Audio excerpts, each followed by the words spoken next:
Isa pong exciting announcement ang inilabas ng Shiba Inu ecosystem ukol sa bagong airdrop ng PHIL token para sa mga SHIB holders.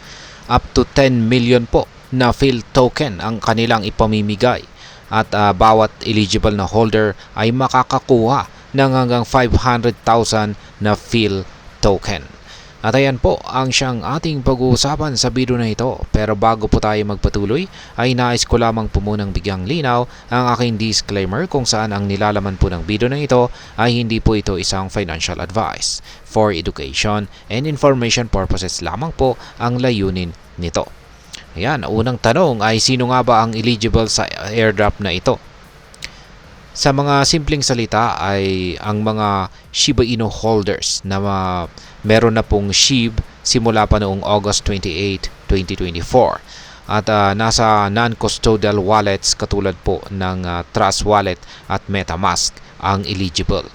Ibig sabihin nito, dapat ay meron kang SHIB sa iyong non-custodial wallet bago ang August 28, 2024. Nagkaroon po ng snapshot ng mga addresses sa Blackheit na 20,627,000 na siyang maghahati-hati sa 10 million PHIL token.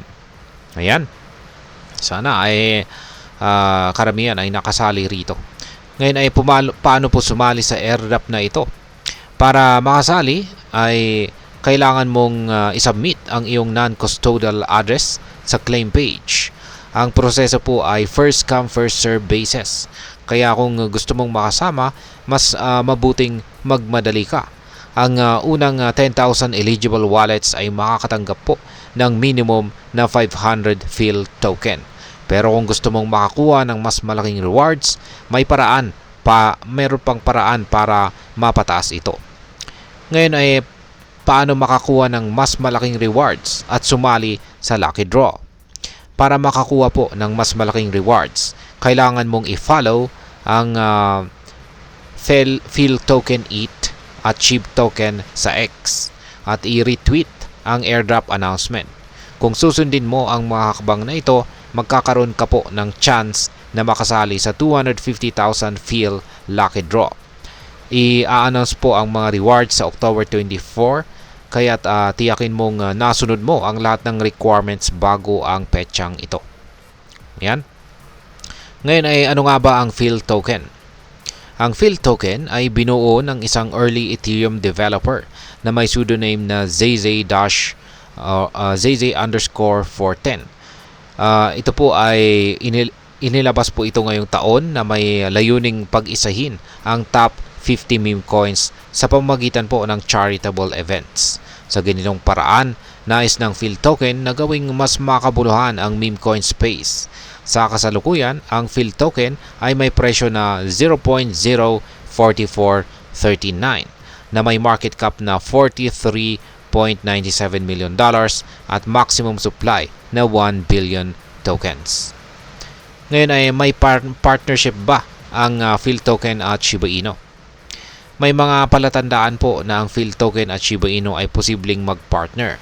Ang PHIL token team ay nagpapakita po ng mga memes na nagpapahiwatig ng partnership na ito. At sa bawat bagong partnership na ipapasok ng PHIL token sa ibang crypto projects, maglulunsad po sila or maglalabas po sila ng charity event. Ngayon ay ano naman po ang aking masasabi tungkol dito? Para sa akin, ang move na ito ng Shiba Inu ay nagpapakita po ng kanilang dedication sa kanilang community. Ang pagbibigay po ng airdrop na ito ay isang paraan upang i-reward ang mga loyal na SHIB holders at mapalakas pa ang kanilang engagement sa crypto space. Ang partnership po nila sa PHIL token ay isang magandang hakbang din upang gawing mas makabuluhan ang meme coin space sa pamamagitan po ng charitable events. Sa kabuuan ay ang exciting times na ito para sa mga SHIB holders, lalo na't may chance silang makakuha ng malaking rewards ayan, at makatulong po sa mga charity causes. Ayan. At hanggang dito na lamang po tayo sa video na ito. Sana po ay inyong nagustuhan ang aking paliwanag dito. Kung inyo po itong nagustuhan ay pakiclick lamang po ang like button nito. Para sa mga bago lamang po rito ay kayo po ay aking inaanyayahan para mag-subscribe. Pakiclick na rin po ang bell icon nito dahil ito po ang siya magsisilbing notification nito sa mga bago kong videos na akin pong ina-upload sa aking YouTube channel na ito. Marami pong salamat sa panonood.